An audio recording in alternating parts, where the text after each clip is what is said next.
कोई साजिश, कोई शिकायत, गुंजाइश नहीं है दूर दूर से। पार्टी नेतृत्व हम सबसे बहुत इस मामले में सजग और बड़े लोग हैं। जैसा उनका निर्णय होगा निश्चित तौर। नमस्कार, मैं चंदन कुमार पांडे उत्तम सवेरा पर आपका एक बार फिर से स्वागत करता हूं। उत्तर प्रदेश विधानसभा चुनाव का पहला चरण 10 फरवरी को होने वाला है जाटलैंड में। उसके लिए आज शाम को 5 बजे प्रचार प्रसार थम जाएगा। इसी क्रम में भारतीय जनता पार्टी ने वाराणसी की कुल 6 विधानसभा सीटों पर प्रत्याशियों की घोषणा कर दी है, लेकिन 2 विधानसभा सीटों पर बीजेपी ने टिकटों का प्रत्याशियों की घोषणा नहीं की, बल्कि उसे होल्ड रखा है। इससे वर्तमान प्रत्याशियों की धड़कनें बढ़ गई हैं। इसी क्रम में हम बातचीत करने के लिए हमारे साथ मौजूद हैं वाराणसी की रोहनिया विधानसभा से भाजपा के विधायक सुरेंद्र सिंह औड़े जी। सुरेंद्र सिंह जी से हम बातचीत करेंगे, चूंकि वो भाजपा विधायक हैं, उनका अभी उनके टिकट की घोषणा नहीं हुई है। इसी क्रम में हम उनसे बातचीत करेंगे। सर, आपका हमारे चैनल पर स्वागत है। मैं भी आपके चैनल के माध्यम से जितने भी हमारे दर्शक बंधु हैं उनका सभी का स्वागत करता हूं, अभिनंदन करता हूं। सर, जैसा हमें जानकारी है कि आप 1972 से एक बनारस हिंदू यूनिवर्सिटी में एबीवीपी से जुड़े हैं, तब से लेके आज तक आप भाजपा के सदस्य रहे। आपका बेहतर 5 साल का कार्यकाल भी रहा, लेकिन जो टिकट में आपका नाम जो जारी नहीं किया गया, उससे लेकर बहुत कयास लगाए जा रहे हैं। इस पर आपका क्या मानना है? कोई कयास की जरूरत नहीं है। मैं एक भारतीय जनता पार्टी का सिपाही हूँ। पार्टी जो भी निर्णय लेगी वो उसको स्वीकार किया जाएगा, लेकिन इतना जरूर बता दूं कि अभी टिकट को होल्ड किया गया है और इसमें कोई दो राय नहीं है कि पार्टी मुझे ही यहाँ से पुनः प्रत्याशी बनाएगी। तो सर, ये तो हम लोग भी जानते हैं कि आपका ये आपने क्षेत्र में काफ़ी विकास करा है, लेकिन क्या वजह बन रही है? क्या ऐसा तो नहीं है कि कहीं ये गठबंधन में सीट जाए और अनुप्रिया पटेल तय करे कि यहाँ से कौन कैंडिडेट होगा? देखिए, मैं एक जानकारी आपको देना चाहता हूँ कि अपना दल यस, जैसा उड़ती खबर हम लोगों को है कि चूँकि ये तो ऊपर के हाई लेवल की बात है, यहाँ की टिकट मांग रही है, वो सीट मांग रही है वो। अब यदि सीट गठबंधन में जाती है या पार्टी पुनः लड़ती है, उस पर पार्टी विचार कर रही है। निश्चित तौर पर हमें पूरी उम्मीद है कि पार्टी भारतीय जनता पार्टी के पक्ष में ही अपना निर्णय लेगी, क्योंकि बहुत बड़ी मार्जिन से मैं जीत पिछली बार हासिल किया था और लगभग मेरा जो निकटतम प्रत्याशी था उसका वो जितना वोट पाया था, लगभग उतना वोट मैं पाया था। मेरे काम भी मेरे क्षेत्र में बहुत अधिक हुआ है। मैं दावे के साथ कह सकता हूं कि पिछले आज़ादी के बाद से जितने भी विधायक हुए हैं वो सबसे अधिक काम मैं इस क्षेत्र में किया हूं। मेरी कहीं से भी कोई शिकायत नहीं है। कार्यकर्ता भी मेरे से प्रसन्न है। संपूर्ण बातें मेरे पक्ष में है, इसलिए पार्टी निश्चित तौर पर मेरे पक्ष में ही निर्णय लेगी, इसमें कोई दोहरा नहीं है।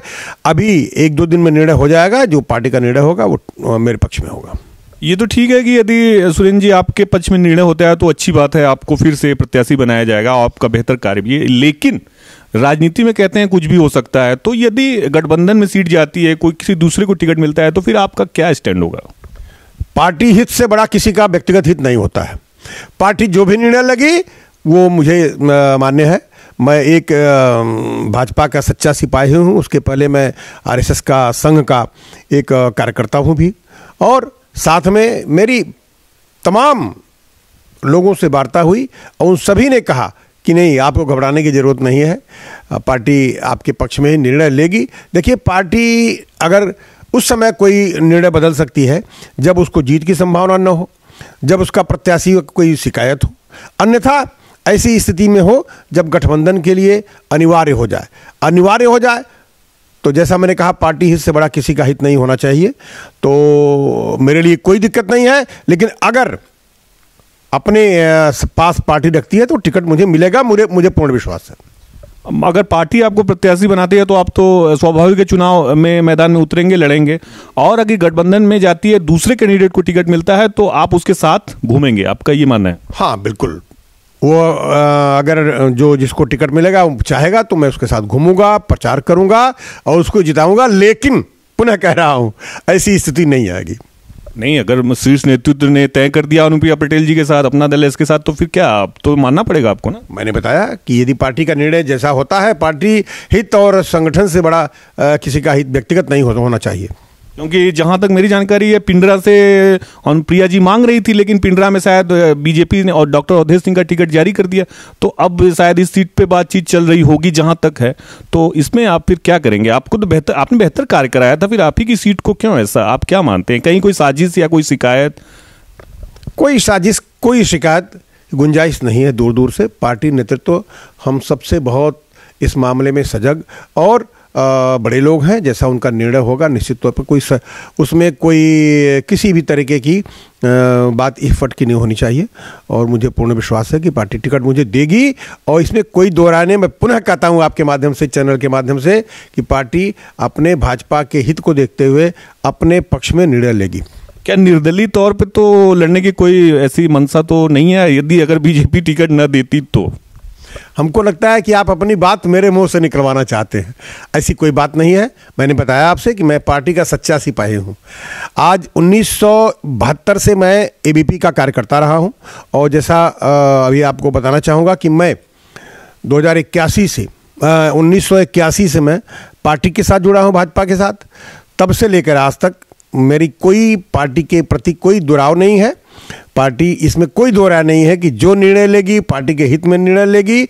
निर्दलीय चुनाव लड़ने का कोई प्रश्न ही नहीं उठता है। नहीं, जैसे आपके परिवार में जैसे जहाँ तक मुझे पता है प्रधान, जिला पंचायत सदस्य, तमाम अच्छे पदों पे लोग रहे हैं, लोकप्रिय, आप इस क्षेत्र में लोकप्रिय विधायक में माने जाते रहे हैं, आप भी हैं लोकप्रिय विधायक, तो क्या आप अपने बूते भी उतर सकते हैं? ये हमारे पूछने का मतलब। मैं कई बार आपसे कहा कि पार्टी हित से बड़ा व्यक्तिगत हित नहीं होना चाहिए। मैं पूर्ण रूप से आश्वस्त हूं कि पार्टी मुझे अपना प्रत्याशी बनाएगी। यदि नहीं बनता है, इट मे बी पॉसिबल, किसी कारण से पार्टी और गठबंधन के हित में कोई निर्णय लेती है, तो उसमें मुझे कोई हिचक नहीं होगा। मैं कोई ऐसा कदम नहीं उठाऊंगा जिसमें पार्टी की बदनामी हो। आदरणीय नरेंद्र मोदी जी भारतीय जनता पार्टी के सबसे बड़े नेता नहीं, दुनिया के शीर्ष नेतृत्व में उनकी गणना होती है, सबसे लोकप्रिय नेता हैं। वो हमारे माननीय सांसद जी हैं, यहाँ से उनका संसदीय क्षेत्र है। उनके प्रतिष्ठा पर किसी तरह की आंच मेरे द्वारा नहीं आएगी। अच्छा सुरेंद्र जी, जैसे एक ओम प्रकाश राजभर जी हैं, सुभाषपा के नेता हैं, जो पहले कभी बीजेपी में थे, वो एक चैनल पे बोलते दिख रहे हैं कि सुरेंद्र सिंह जी तो मेरे अच्छे मित्रों में हैं, और उनसे मैंने बोला भी कि वो आ जाएं हमारे साथ काम करें, भोजपुरी लैंग्वेज में बोल रहे हैं। तो उनके बयान पे क्या मानते हैं आप? देखिए, इस चैनल की पे कही गई बात मैंने सुनी नहीं है, और निश्चित तौर पर ओम प्रकाश जी मेरे जिला के हैं। मैं पहले से उनसे हमारा बातचीत भी है। अभी सदन के वो सदस्य भी थे, एक पार्टी के नेता हैं। लेकिन अगर ये कहते हैं कि मेरी उनसे बात हुई है तो ये निराधार है। बिल्कुल मेरी उनसे कोई वार्ता नहीं हुई है, और ऐसा कुछ भी नहीं है। मैं जहाँ हूँ वहाँ हूँ, जिस परिवार का हूँ, इतने बड़े परिवार को छोड़कर मैं किसी छोटी पार्टी में, छोटे परिवार में क्यों शामिल होने का प्रयास करूँगा? देखिए, ये राजनीतिक मामला होता है।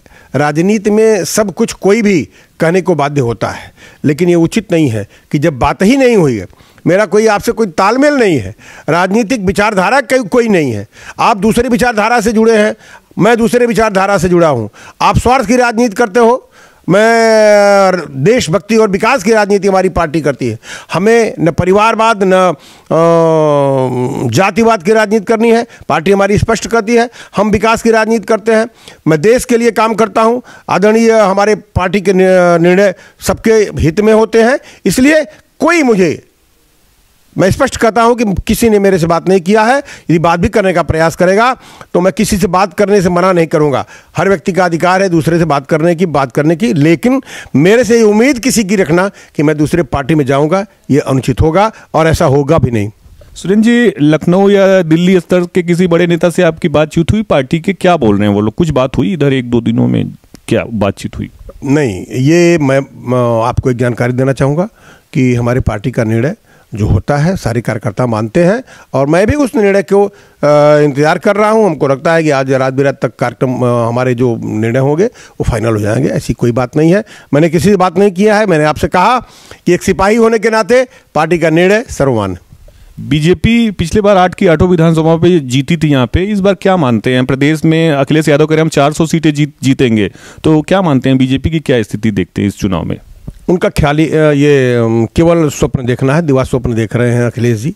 अभी आपने देखा है कि भारतीय जनता पार्टी से जो लोग भाग के गए हैं दूसरी पार्टी में, जिन्होंने 5 साल तक आनंद लिया इस सरकार का, अब वो भाग के गए हैं, उनकी क्या हसरुई है। उनकी सीट, खुद की अपनी सीट नहीं रह पाई। ओम प्रकाश जी ने घोषणा किया था मैं चिरई गांव से लड़ूंगा, उनकी हवा खराब हो गई, भाग गए। वो पटरौना से लड़ते थे हमेशा स्वामी प्रसाद जी, वो भी भाग गए। जो लोग बाहर गए हैं उनकी हालत खराब है। और निश्चित तौर पर बता दूं मैं कि जो ये सभी बातें हो रही हैं उन लोगों की तरफ से, वो पूरी तरह से निराधार है। भारतीय जनता पार्टी का पूरे जन जन में इस समय जो अंडर करंट चल रहा है वो पिछली बार से भी अधिक सीट लेकर भारतीय जनता पार्टी उत्तर प्रदेश में प्रबल प्रचंड बहुमत के साथ जीत हासिल करने जा रही है। और निश्चित जान लीजिए सरकार हमारी बहुत अच्छी सरकार बनेगी, इसमें कोई दो राय नहीं, कोई संशय नहीं है। उनका कहना पूरी तरह से निराधार है। अच्छा, हमारा आखिरी सवाल है, एक रोहनिया विधानसभा के साथ ही सेवापुरी को भी होल्ड किया है बीजेपी ने भी, तो क्या है ऐसा कुछ बोला गया कि आपको कहीं शिफ्ट करने सेवापुरी विधानसभा में, या किसी और जगह बोल दे पार्टी की आप वहां से लड़िए, यहाँ कोई और लड़े पार्टी का ही, तो क्या ऐसी कुछ बात है, या ऐसा अगर कुछ होता है तो तैयार रहेंगे उसके लिए? देखिए, हमारी पार्टी आप जानते हैं कि भारतीय जनता पार्टी के प्रत्येक कार्यकर्ता को जो आदेश निर्देश मिलता है वो होता है, लेकिन कोई इसमें दो राय नहीं है कि भारतीय जनता पार्टी गठबंधन का निर्वहन करती है। सेवापुरी अनुप्रिया पटेल जी का जो उनकी पार्टी है, उनके प्रत्याशी वहाँ पर हैं, उनके वहाँ पर विधायक हैं, और ये उनका अपना व्यक्तिगत मामला है। लेकिन ऐसा कोई शिफ्टिंग की कोई बात नहीं चल रही है, न शिफ्टिंग होगा। भाजपा यहाँ से लड़ेगी और जनता ये आपकी अनुप्रिया जी वहाँ से लड़ेगी। आपने देखा, ये थे वाराणसी के रोहनिया विधानसभा के बीजेपी विधायक सुरेंद्र सिंह औढ़े जी, जिन्होंने पूरी तरह से स्पष्ट कर दिया कि चाहे टिकट मिले या ना मिले वो भारतीय जनता पार्टी के साथ खड़े रहेंगे विधानसभा चुनाव में। जिसको भी रोहनिया विधानसभा से टिकट मिलेगा वो उसके साथ तटस्थ रूप से खड़े रहेंगे और उसे जीत दिलाने के लिए प्रयास करेंगे। उत्तम सवेरा के लिए मैं चंदन कुमार पांडे, अशोक पांडे के साथ, धन्यवाद।